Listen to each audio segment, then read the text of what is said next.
귀한 저녁에 감사드립니다. 오늘은 누가복음의 문학적 특징을 소개해드리면서 설교를 시작하려고 합니다. 누가복음의 저자만은 특별한 방식으로 누가복음을 기술했습니다. 어떤 교훈을 전달하려고 할 때 두 가지의 사건이나 두 개의 비유를 한 쌍으로 묶어서 소개하고 있습니다. 한번 말씀을 드렸는데 아직 기억하고 계실지 모르겠습니다. 여러 가지 예가 있는데 하나의 예를 들면 누가복음 17장 7절부터 19절까지의 내용이 그렇습니다. 7절부터 10절까지는 무익한 종의 비유가 나오고 11절부터 17절까지는 예수님께서 10명의 문둥병자를 치료하신 사건이 나옵니다. 그런데 이것이 그냥 우연히 그 자리에 들어간 것이 아니라 누가가 의도를 가지고 한데 묶어서 그렇게 소개하고 있다는 것입니다. 그러면 누가의 의도는 무엇이겠습니까? 먼저 무익한 종의 비유입니다. 하루 종일 밖에서 일하는 종이 저녁이 되어 집에 들어옵니다. 피곤할 것입니다. 그렇다고 해서 아무것도 안 하고 쉴 수는 없고 또 주인과 한 상에 앉아서 식사를 할 수도 없습니다. 아무리 힘들어도 주인의 먹을 것을 준비해야 하고 주인이 먹는 동안 시 좀 들어야 하고 그거 다 끝난 다음에 비로소 자신의 식사를 할 수 있습니다. 그러나 그렇게 고생했다고 해서 그 종이 칭찬을 받거나 따로 사례를 받는 것은 아닙니다. 주인도 그렇게 생각하지 않고 종도 마찬가지입니다. 내가 주인을 위해서 음식을 대접했으니 내가 뭐 칭찬을 받거나 따로 사례를 받아야 한다 그런 생각하지도 않습니다. 그런 거 기대하지도 않고 기대해서도 안 되는 것입니다. 이 비유는 무엇입니까? 그리스도의 종된 우리들의 마땅한 태도를 가르쳐 줍니다. 하나님을 위해서 또 하나님의 명령을 따라서 내가 이웃들을 위해서 교회를 위해서 한 일이 있어도 그것을 가지고 하나님께 뭐 어떤 사례를 요구하거나 어떤 기대해서는 안 된다라는 것. 종으로서 마땅히 해야 할 일을 한 것이다. 그런 이야기입니다. 그런 것을 깨달으라고 주신 비유가 무익한 종의 비유입니다. 그런데 그 비유가 끝나고 바로 나오는 게 뭐냐면 주님께서 10명의 문둥병자를 치유하신 사건을 누가는 의도를 가지고 그 뒤에다 놨습니다. 왜 그랬을까요? 주님께서 사마리아와 갈릴리 사이를 가는데 10명의 문둥병자들이 나와서 부르짖습니다. 뭐라고 부르짖었겠습니까? 살려달라고, 고쳐달라고, 이렇게 못 살겠다고 주님께 외쳤습니다. 주님이 들으시고 불쌍히 여기시고 그들을 고치시기로 마음 먹으시고 율법대로 그러면 제사장에게 가서 너희의 몸을 보여라 명령하시는데 10명의 문둥병자들은 그 말에 그대로 순종해서 제사장에게 자기의 몸을 보이러 갑니다. 아직은 문둥병자 그대로인데 믿음으로 가는 거죠. 근데 가는 도중에 어떻게 됩니까? 자기들의 몸이 깨끗해지고 나았다라고 하는 것을 발견하게 됩니다. 놀라운 기적을 체험하게 된 겁니다. 그런데 어떻게 됩니까? 10명이 기적을 체험했는데 하나님의 은혜를 체험했는데 9명은 바로 거기서 세상으로 뛰어가고 오직 한 사람만 주님께 와서 감사했다. 그런 이야기입니다. 그때 주님이 뭐라고 하십니까? 10사람이 다 깨끗함을 받지 않았느냐? 나머지 9은 다 어디 갔느냐? 그렇게 한탄하시는 것으로 이 내용은 끝납니다. 그러면 전혀 연관성이 없어 보이는 이 두 사건을 같이 묶어서 배열해 놓은 누가의 의도는 무엇입니까? 아까도 말씀드린 대로 무익한 종의 비유를 통해서 우리가 하나님 앞에 한 일에 대해서는 기대할 것도 또는 뭐 사례를 기대하거나 이럴 일이 아니다. 그건 마땅히 해야 할 일이다. 그래서 만약에 내가 열심히 했다 해도 우리 입에서 나와야 할 고백은 제가 그저 해야 할 일을 했을 뿐입니다. 저는 무익한 종입니다. 그것이다 라는 걸 가르쳐 줍니다. 그러면 뒤에 것은 무엇입니까? 그런데 반대로 하나님께서 우리에게 베푸신 은혜에 대해서는 기억해야 한다라는 거죠. 하나님이 내게 주신 은혜에 대해서는 반드시 기억하고 감사하며 살아야 한다. 그 메시지를 주기 위해서 이 누가복음의 저자 누가는 그 두 가지 사건을 묶어서 설명해 놓았다라는 겁니다. 그러면 두 사건을 함께 배열한 누가가 오늘 또 한 번의 감사절을 보내고 있는 우리들에게 주는 메시지는 무엇이겠습니까? 큰 은혜를 입고도 돌아오지 않은 9명의 문둥병자처럼 우리도 감사의 충분 조건이 있음에도 불구하고 감사를 잊고 사는 것은 아닌지 돌아보라는 것입니다.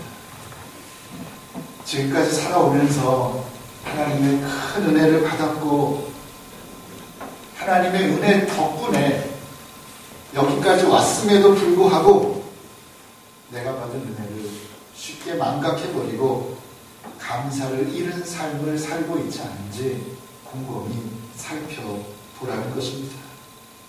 오늘 이 시간이 우리에게 그런 시간이 되었으면 좋겠습니다. 그리고 우리가 드려야 할 감사가 무엇인지를 발견하고 잃어버린 감사를 회복할 수 있는 그런 시간이 되기를 바랍니다. 오늘 함께 읽은 본문은 사도 바울의 신앙 고백입니다. 사실은 감사의 고백입니다. 깊은 감사가 오늘 말씀 속에 스며 있습니다. 사도 바울이 드린 감사는 어떤 감사였을까요? 사도 바울은 우리와 다른 사람입니다. 격이 다른 사람입니다. 요즘 식으로 하면 수준이 다릅니다. 대단한 사람입니다. 유대교에 대한 율법, 유대교에 대한 열심, 율법 준수에 대한 열심은 어느 누구도 따를 수 없었습니다. 예수님을 만난 다음에는 기독교 역사상 가장 위대한 사도로 팔바꿈합니다. 오늘의 기독교를 입게 한 장본인이 누구냐? 사도 바울이었다. 그래도 과언이 아닙니다. 그 정도의 사람입니다. 대단한 사람이죠. 그런데 오늘 본문은 무엇을 보여줍니까? 그런 위대한 사도 바울도 우리와 똑같은 인간이었다라는 사실을 우리에게 알려줍니다. 보통 사람들이 가지고 있는 연약함을 바울도 가지고 있었고 그것 때문에 힘들어했고 몹시 괴로워했다라는 사실을 알려줍니다. 정신적인 것뿐만 아니라 육체적으로도 그는 몹시 약했고 질병을 가지고 다녔고 그로 인해 고통을 당했습니다. 일반적으로는 바울이 눈이 나빴을 것이다. 눈에 질환이 있을 것이다. 그것 때문에 힘들어했다. 그렇게 추측을 합니다. 정확한 원인을 알 수는 없습니다. 왜 바울이 눈에 질병이 있었는지 구체적으로 어떤 질병인지 자세히는 알 수 없습니다. 그러나 분명히 큰 질병을 가지고 있었던 것은 사실이었던 것 같습니다. 갈라디아서를 쓰면서 바울이 이렇게 말했습니다. 갈라디아 교인들에게 너희가 할 수만 있었으면 너희의 눈이라도 빼어서 내게 주었을 것이다 라고 이야기했습니다.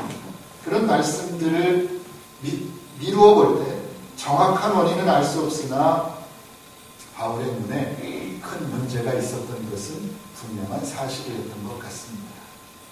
그것만 가지고도 설교자가 눈에 질병이 있어서 사람들을 똑바로 쳐다보지도 못하고 자기도 불편해하고 그렇다고 하면 설교를 하는데 목회를 하는데 굉장히 불편했을 것입니다. 그런데 바울은 눈의 질병만 갖고 있었던 것이 아닙니다. 또 다른 지병들이 있었습니다. 학자들은 말라리아나 간질병에 걸려 있었을 것이다. 이렇게 이야기합니다. 참 그러면 선교사 힘들었을 것 같습니다. 목회하기 힘들었을 것 같습니다. 설교하기 힘들었을 것입니다. 그런데 그것만도 아닙니다. 바울은 그거 외에도 육신적으로 연약했고 설교자임에도 언변이 시원치 않았다라고 하는 것을 성경이 우리에게 가르쳐줍니다. 여러 군데에 있는데 고린도 후서에 보면 바울이 이렇게 썼습니다. 너희를 대하여 대면하면 겸비하고 떠나 있으면 담대한 나 바울은 그랬습니다. 그러니까 어떤 사람입니까 바울은? 떠나 있으면 굉장히 떠나서 그냥 글로 이렇게 읽으면 대단한 사람 같은데 막상 만나보면 생각하는 것만큼 그렇게 대단한 사람처럼 느껴지지 않았다는 얘기입니다. 고린도후서 10장 10절에서는 이렇게 말합니다. 저희 말이 그 편지들은 중하고 힘이 있으나 그 몸으로 대할 때는 약하고 말이 시원치 않다. 그렇게 이야기했습니다. 무슨 말씀드립니까? 피상적으로 우리가 바울 생각하면 외모도 멋있고 설교도 잘해서 그가 한번 설교하면 수십 명, 수백 명이 은혜 받고 회개하고 돌아설 것이다 생각했지만 사실 바울에게는 그런 능력이 없었다는 것입니다. 직접 대면해서 보면 신통치 못했습니다. 직접 보면 실망합니다. 사도 바울이 진짜 그랬습니다. 그는 육체의 질병으로 힘들어했고 설교자인데 말을 잘 못해서 항상 힘들어했습니다. 그것이 바울의 말하자면 실존입니다. 현실입니다. 바울도 사람인데 얼마나 힘들었겠습니까? 얼마나 괴로웠겠습니까? 말을 못하는 건 갑자기 고칠 수 없다 해도 내 몸의 질병은 고치고 싶었습니다.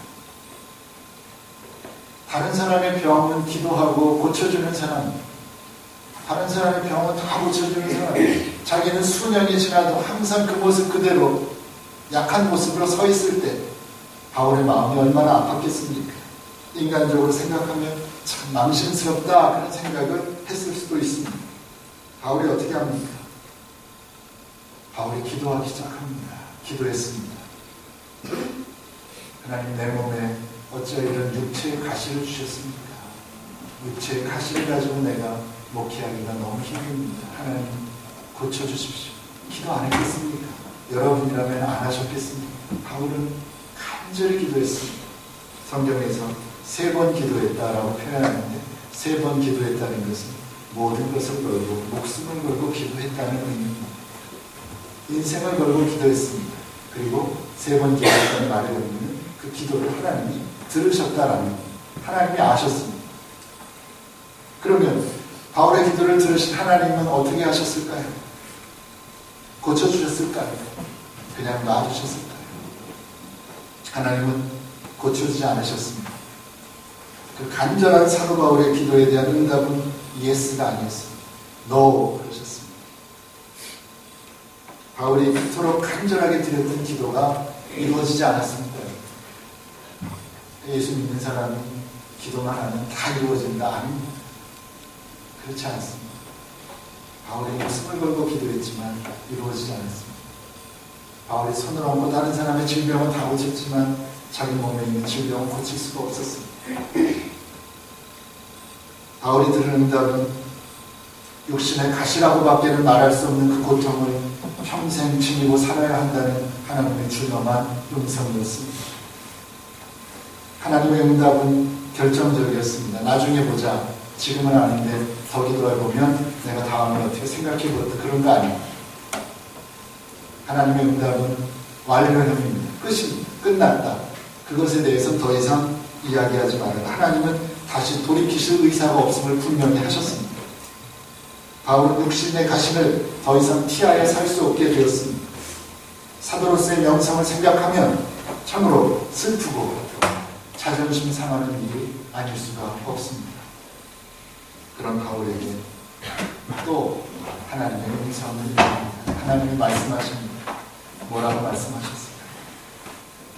자신의 기도가 이루어지지 않아 쓰라린 고통과 좌절과 절망 가운데 있는 바울에게 하나님께서 말씀하십니다. 내 은혜가 내게 족하다. 내 은혜가 내게 족하다. 바울이 듣고 싶었던 말은 아니었을 것입니다. 그러나 그게 하나님의 음성입니다. 내 은혜가 내게 족하다. 여기서 은혜라는 말은 사랑이라는 말과 동의합니다. 내 사랑이 내게 족하다. 내 사랑이 이미 내게 족하다. 그렇게 말씀하셨습니다. 사실은 이것이 사도 바울이 들은 진짜 기도의 응답입니다. 하나님이 이렇게 응답하십니다.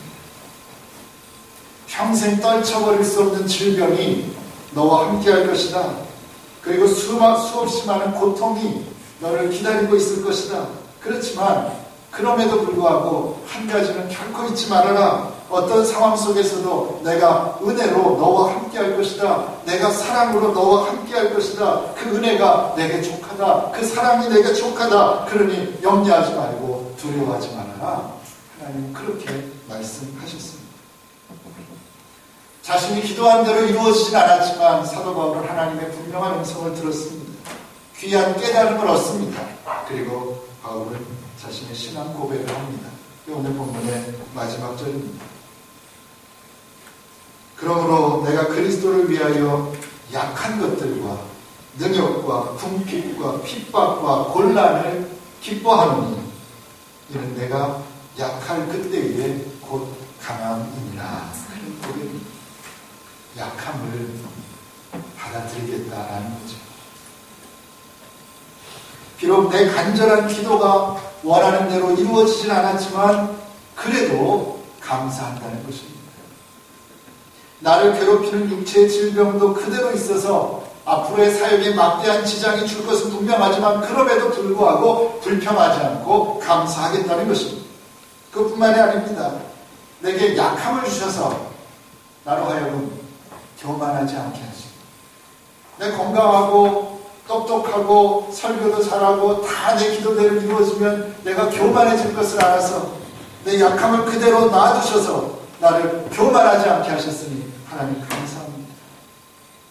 또 자신의 약한 것들을 통해서 나는 약하지만 하나님의 능력과 하나님의 강함이 드러나게 될 것이니 그것 역시 감사합니다.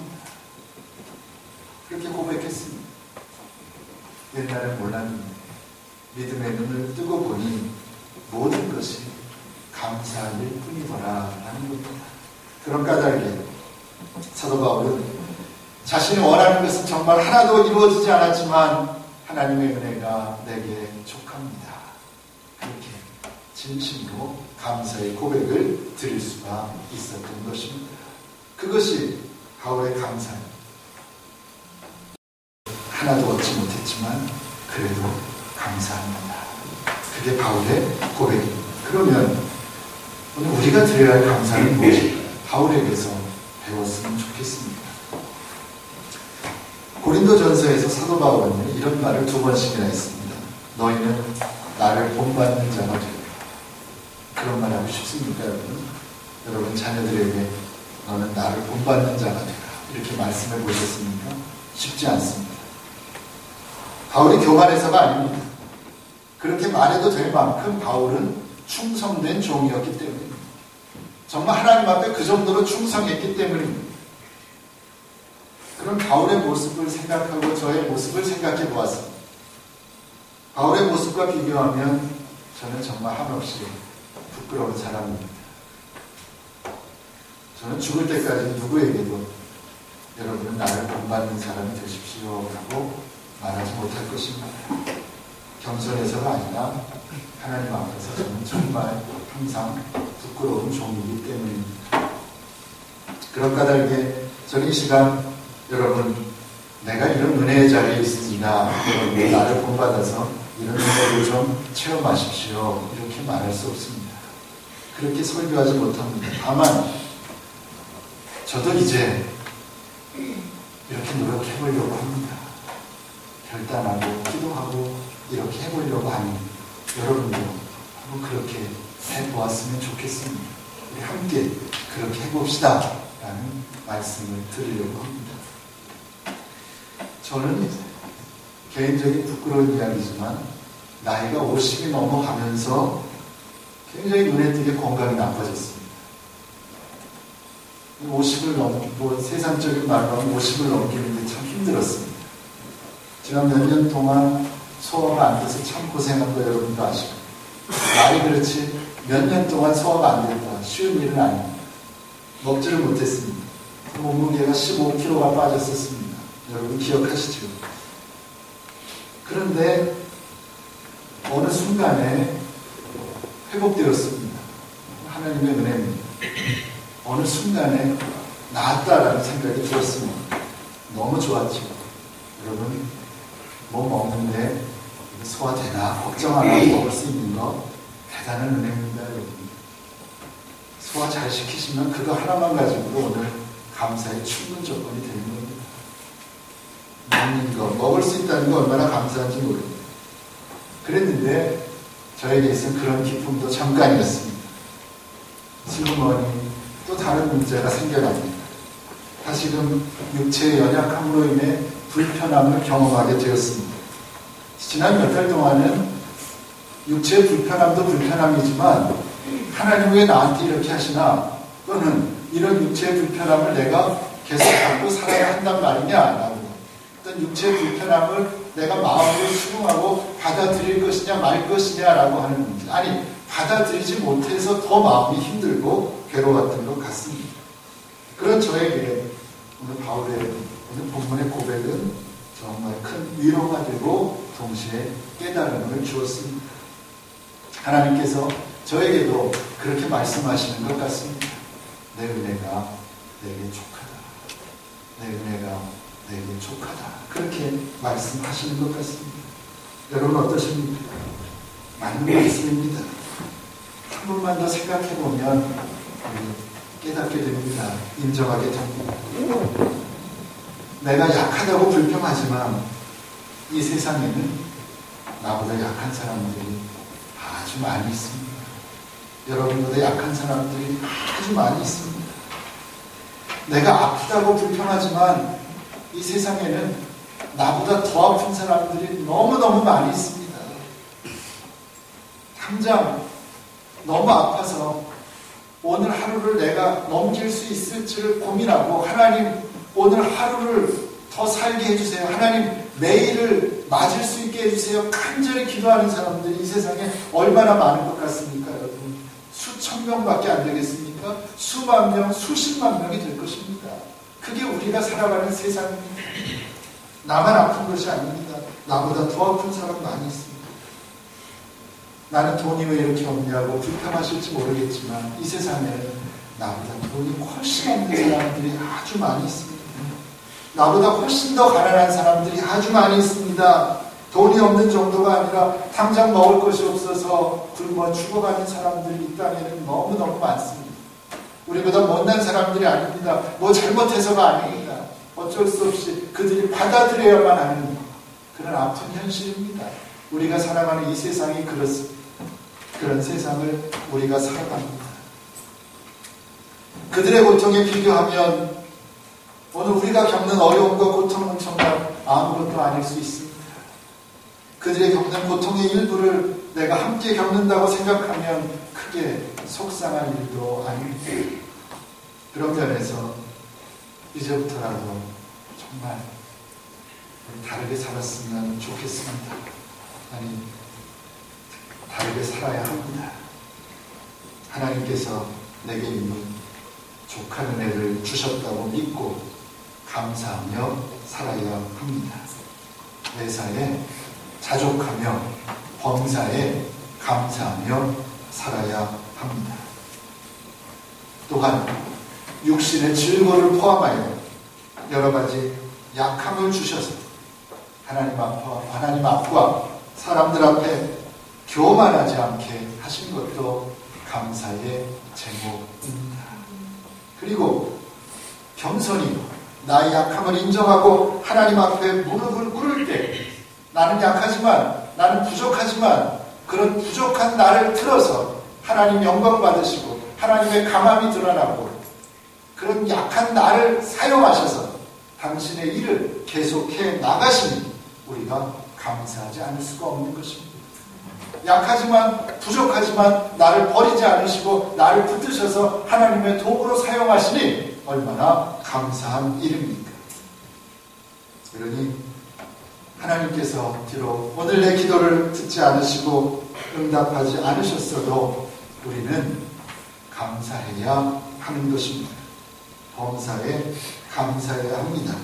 우리에게 주신, 여러분 한 사람 한 사람에게 주신 하나님의 은혜가 이미 족하기 때문입니다. 저는 이것이 오늘 우리가 드려야 할 감사라고 믿습니다. 내 은혜가 내게 족하다. 하나님의 은혜가 내게 족함을 믿고 감사 드리시기를 바랍니다. 또한 연약한 나를 통해 강한 자들을 부끄럽게 하시고 연약한 나를 들어 하나님의 귀한 사역을 이루어 가시니 우리는 또한 마땅히 감사해야 할 것입니다. 비록 감사할 수 없는 형편 속에서도 오늘 믿음으로 감사하면 내일은 작은 감사의 제목을 허락하실 것이고 모레에는 더 큰 감사의 제목을 허락하실 것입니다. 저는 그렇게 믿습니다. 그런 까닭에 성경은 뭐라고 합니까? 범사에 감사하라, 그렇게 말씀하십니다. 범사에 감사하라, 이것이 너희를 향한 하나님의 뜻이다, 그렇게 선언하고 계십니다. 여러분, 우리 결단했으면 좋겠습니다. 이 시간 감사절 주님 앞에 나왔는데 주님 앞에서 십자가 앞에서 다시 한번 결단했으면 좋겠습니다. 결단하고 범사에 감사합니다. 하나님, 범사에 감사하겠습니다. 감사할 수 없는 상황 속에서도 감사하겠습니다. 결단하고 범사에 감사함으로 살아가서 우리의 남은 인생을 더 큰 감사의 제목들로 채워가는 저와 여러분들 되시기를 간절히 소원합니다. 기도하겠습니다.